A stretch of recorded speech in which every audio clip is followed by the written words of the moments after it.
Bismillahirrahmanirrahim. Assalamualaikum warahmatullahi wabarakatuh.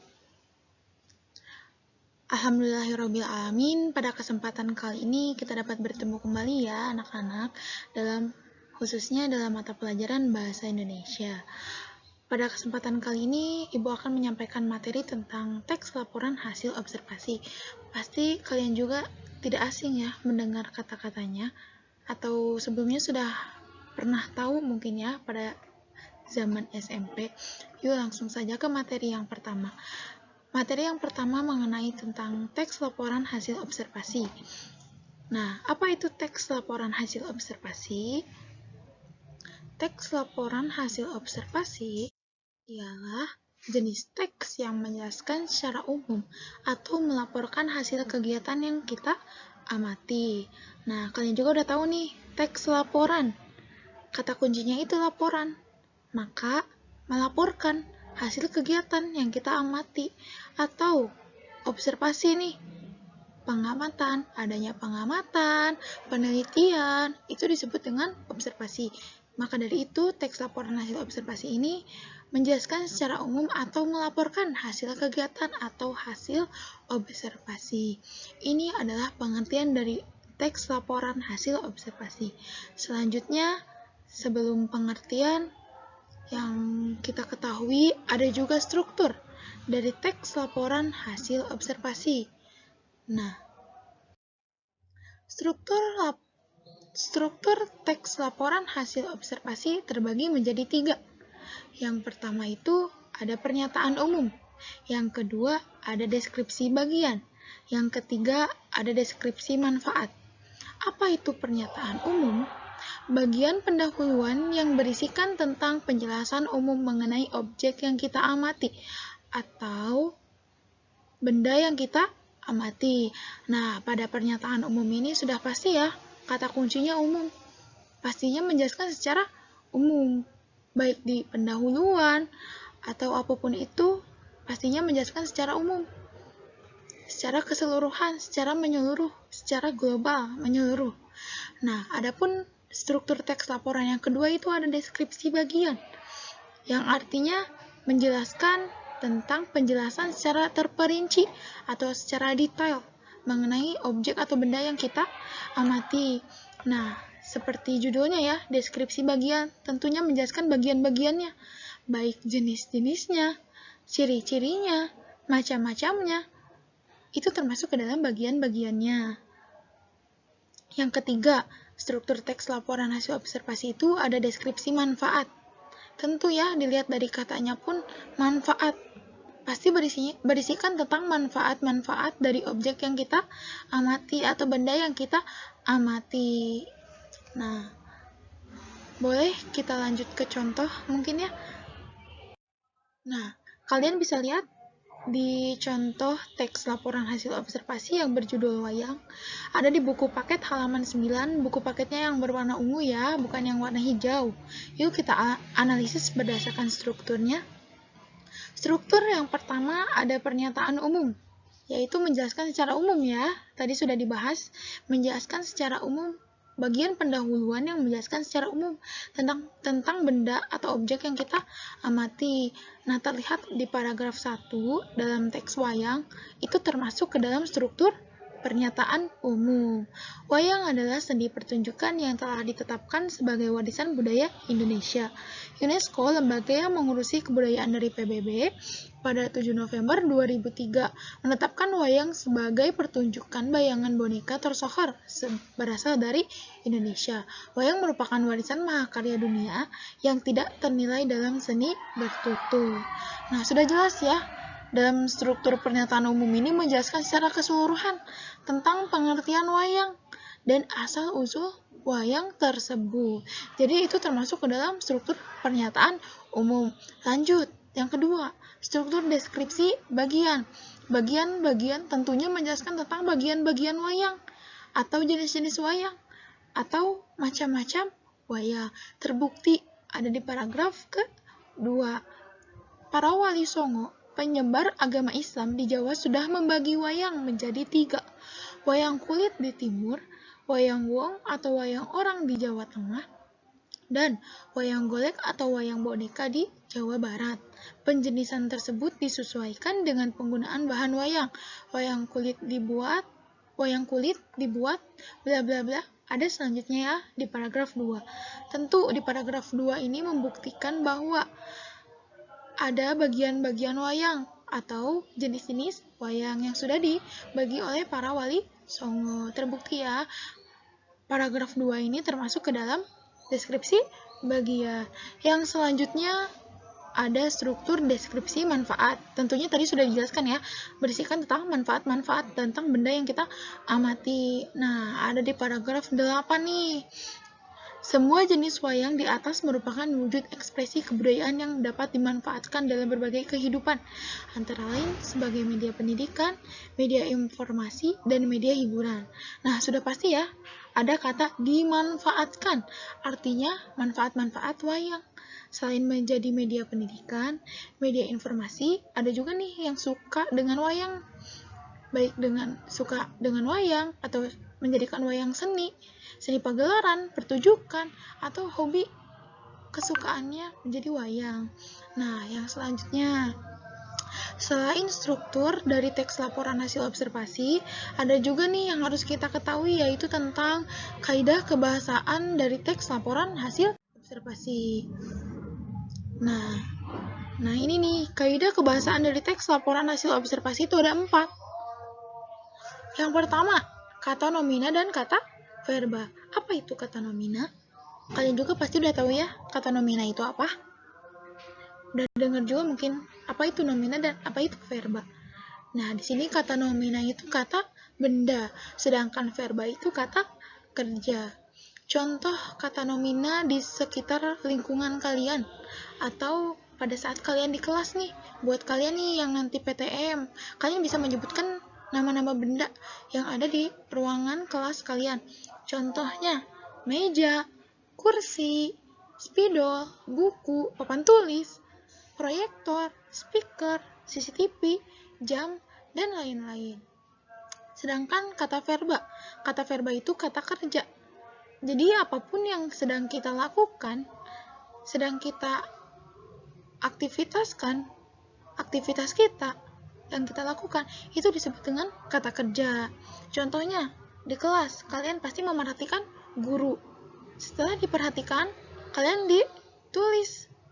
Jadi menulis, memperhatikan, berbicara, duduk, berdiri, itu yang disebut dengan kata kerja.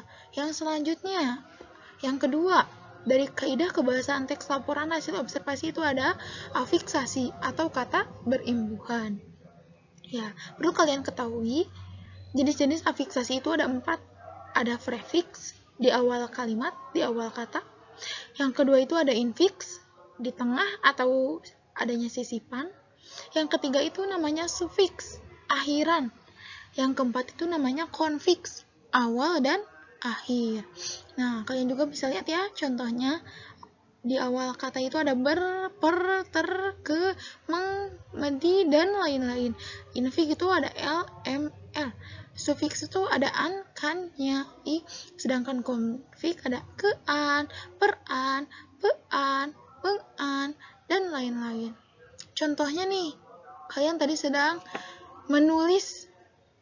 Itu kata awalnya itu kata imbuhan, me.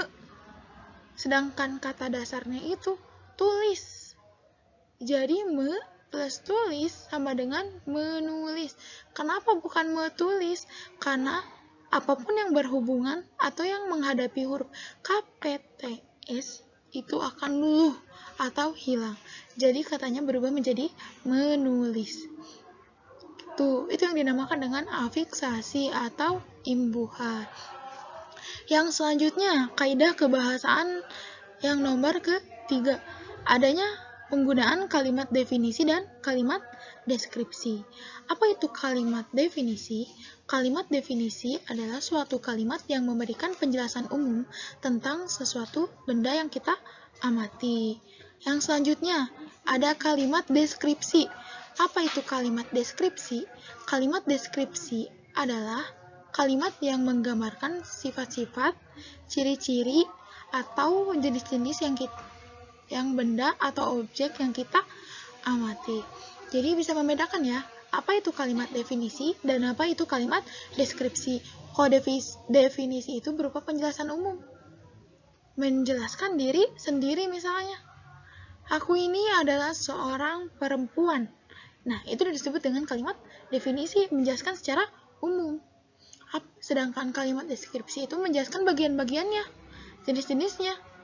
Contoh, misalkan dalam bagian tubuh. Dalam tubuh manusia ada apa aja? Tangan 2, mata 2, sepasang bola mata, hidung, mulut, gigi, jantung, dan lain-lain. Itu disebut dengan kalimat deskripsi, menjelaskan secara detail, secara rinci, atau menggambarkan dengan sifat-sifatnya, jenis-jenisnya, ciri-cirinya.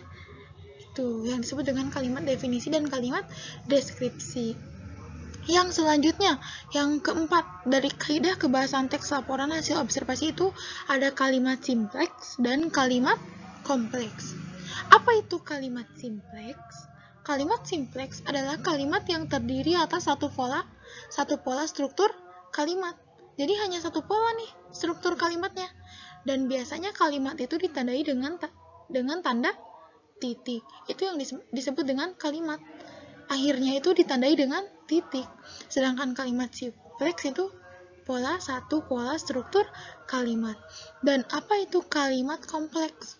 Kalimat kompleks adalah kalimat yang memiliki lebih dari satu pola struktur kalimat nih, bisa satu atau lebih.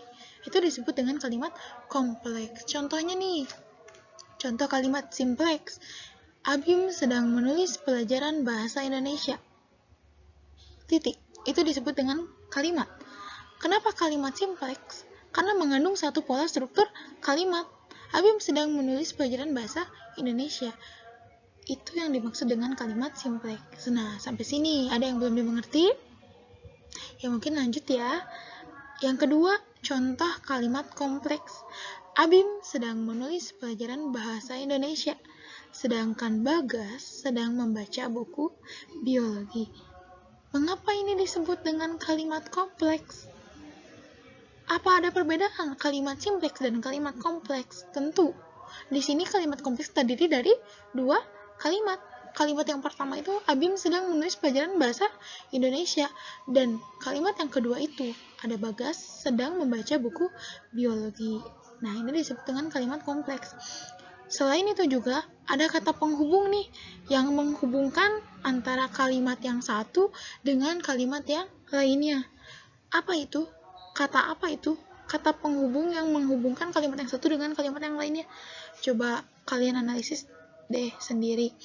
Ada kata apa nih yang menghubungkan kalimat keduanya? Tentu ada kalimat penghubung ya, yaitu kata sedangkan yang menghubungkan antara kalimat yang satu dengan kalimat yang dua. Jadi saling berkesinambungan, beriringan ya. Jadi satu dan yang lainnya itu sambung menyambung. Sampai sini pengertian sudah, struktur sudah, kaidah kebahasaan sudah. Apakah ada yang belum dimengerti? Ibu rasa paham ya? Boleh nanti kalian baca-baca lagi di buku paket ya. Halaman 9 sampai dengan 33 kalau nggak salah. Lanjut, mungkin ya kita analisis nih contohnya.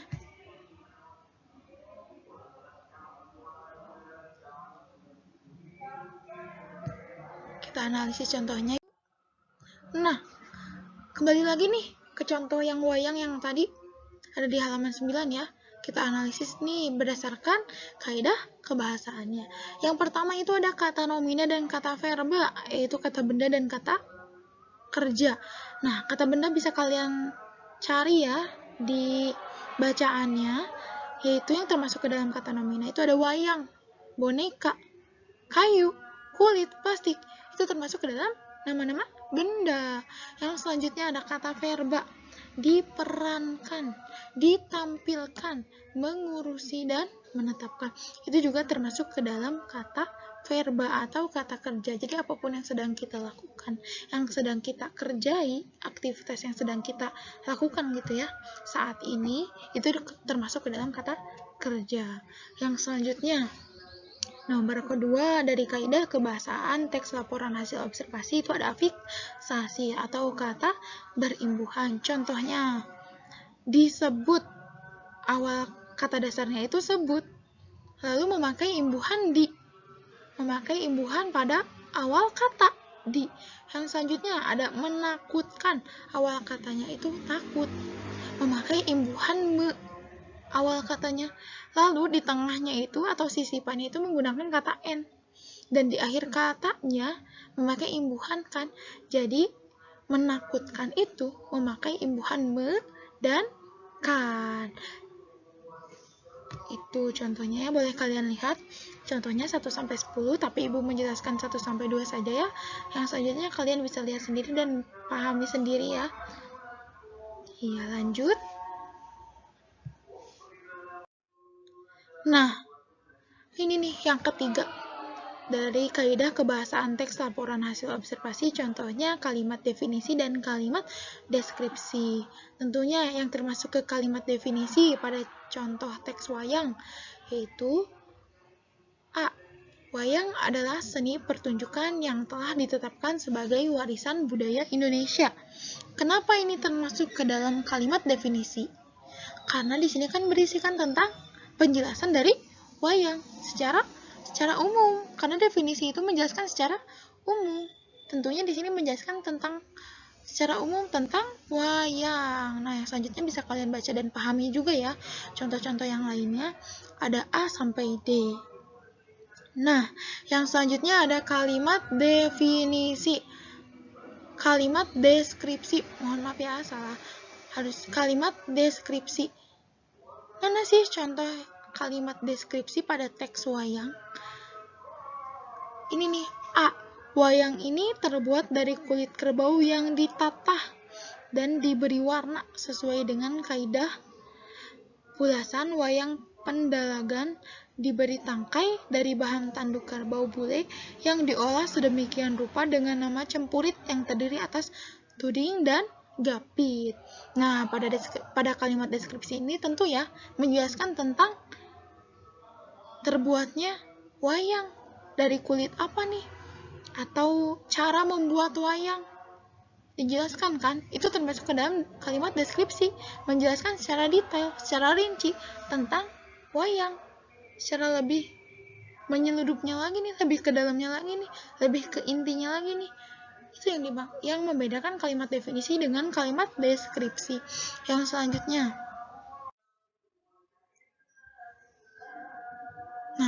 yang selanjutnya ada contoh terakhir mungkin ya dari kalimat simpleks dan kompleks. Kalimat simpleks itu tadi apa sih? Kalimat yang terdiri dari satu pola struktur kalimat. Nah, bisa kalian lihat nih contohnya, ada beragam jenis topeng di museum ini. Nah, Bu, itu apa sih? P. Bu, itu apa sih? S. Bu, apa sih itu? K. Kalian pasti tahu ya kata SPOK. Dari dulu nih, dari SD udah diajarin SPOK. SMP juga udah nih SPOK. Apa itu SPOK? S-nya apa? S-nya itu apa sih, Bu? S itu subjek atau pelaku atau orang yang sedang melakukan aktivitasnya. P itu apa sih, Bu? Pre itu predikat. Apa yang sedang kita lakukannya itu disebut dengan predikat. Sedang apa kita? Itu disebut dengan predikat. Oh itu apa sih, Bu? Objek. Objek itu tujuan kita, benda kita yang kita amati, itu disebut objek ya. Tujuan kita mau apa nih? K itu apa sih, Bu? K itu termasuk dengan keterangan. Bisa keterangan tempat, bisa keterangan waktu. Itu disebut dengan SPOK. Bisa kalian lihat contoh yang pertama itu ada beragam jenis topeng di museum ini. S-nya itu beragam jenis topeng, subjeknya itu beragam jenis topeng, predikatnya itu ada. Ya ada di dalamnya, sedang melakukan. K-nya itu apa? Di museum ini. K-nya itu berupa keterangan tempat. Ya, itu yang termasuk dengan kalimat simpleks, terdiri dari satu struktur kalimat. Yang selanjutnya ada kalimat kompleks, terdiri dari lebih dari satu pola struktur kalimat. Bisa kalian lihat contohnya. Yang B, kelelawar aktif pada malam hari, tetapi tidur pada siang hari. Nah, kalimat yang pertama itu ada kelelawar aktif pada malam hari. Yang selanjutnya itu tidur pada siang hari. Itu kalimat kedua. Ada kata penghubung nih yang menghubungkan antara kalimat yang satu dengan yang kalimat yang dua, yaitu ada kata tetapi, yaitu yang dimaksud dengan kalimat kompleks. Kalimat yang terdiri dari lebih dari satu pola struktur kalimat. Bisa kalian analisis ya, yang contoh A dan B-nya. Nah, sampai situ ada yang belum dimengerti? Tadi pengertian sudah, struktur sudah, contohnya sudah, kaidah kebahasaannya pun dan contohnya sudah. Sampai sini ada yang belum dimengerti? Boleh ya nanti kalau ada yang belum dimengerti, tanya aja ke ibu, boleh melalui WhatsApp atau yang ke bagian PTM gitu ya. Boleh menanyakan secara langsung gitu biar enak juga. Yang selanjutnya, kalau ada yang ditanyakan mungkin lanjut ya ke tugas. Kalian kan PTM itu hanya satu minggu, sedangkan di rumahnya atau pembelajaran daring itu 2 minggu. Jadi ibu harus memberikan tugas. Tugasnya yang pertama membuat satu teks laporan hasil observasi. Yang kedua, analisislah teks laporan hasil observasi tersebut berdasarkan strukturnya dan kaidah kebahasaannya. Tadi udah jelaskan ya, strukturnya itu ada 3 dan kaidah kebahasaannya itu ada 4. Kalian sebutkan saja ya di situ. Lalu setelah dikerjakan, difotokan, lalu dikirim melalui Google Classroom kepada kelasnya masing-masing. Tenggat waktunya itu 2 minggu ya. Nah, barangkali ada yang mau ditanyakan, boleh bisa melalui WhatsApp, Google Classroom, atau boleh menanyakan langsung ke ibu ya pada saat PTM. Mungkin cukup sekian pembelajaran hari ini ya. Terima kasih sudah mengisi absen, mungkin ya yang sudah mengisi. Terima kasih kalian sudah aktif dalam pembelajaran hari ini. Jangan lupa tugasnya dikerjakan, banyak-banyak membaca buku ya, apalagi kalian sudah mau dapat buku paketnya ya. Dipelajari, dipahami, dan jangan lupa dikerjakan tugasnya. Terima kasih. Wassalamualaikum warahmatullahi wabarakatuh.